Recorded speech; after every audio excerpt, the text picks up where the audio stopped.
కనుమ రోజు ఈ పనులు చేస్తే మహాపాపం తెలుసుకోండి. కనుమ రోజు పశువుల పూజ చేయాలి.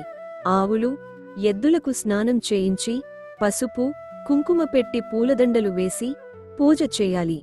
గోమాతకు ఆహారం పెట్టాలి. గడ్డి, అరటి పళ్ళు, బెల్లం, రొట్టెలు పెట్టడం శుభం. ఇంటిని శుభ్రంగా ఉంచాలి. ముగ్గులు వేయాలి. గోవు పాదముద్రలు, గోపాదాలు వేయడం శుభ సూచకం. సాంప్రదాయ భోజనం చేయాలి.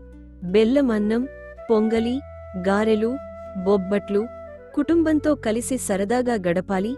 పెద్దల ఆశీర్వాదాలు తీసుకోవాలి. పేదవారికి బట్టలు, అన్నం, ధాన్యం దానం చేయడం మంచిది. కనుమ రోజున ఈ తప్పు చేస్తే కష్టాలు వెంటాడతాయి. అవేంటో తెలుసుకుందాం. పశువులను కొట్టడం, కష్టపెట్టడం చేయకూడదు. ఇంట్లో గొడవలు, కోపం, తిట్టడం చేయకూడదు. ఇల్లు మురికి ఉంచకూడదు. చెత్త, అపరిశుభ్రత అశుభం. పశువులను అమ్మడం, కొనడం చేయకూడదు. ఆ రోజు గౌరవ దినం. మద్యం సేవించడం, చెడు అలవాట్లు చేయకూడదు. ఆకలితో ఎవ్వరిని పంపకూడదు. కనుమ రోజు అన్నదానం చాలా ముఖ్యము. ఇలాంటి మంచి వీడియోలు కావాలంటే ఇప్పుడే లైక్ చేయండి, షేర్ చేయండి, సబ్స్క్రైబ్ చేయండి.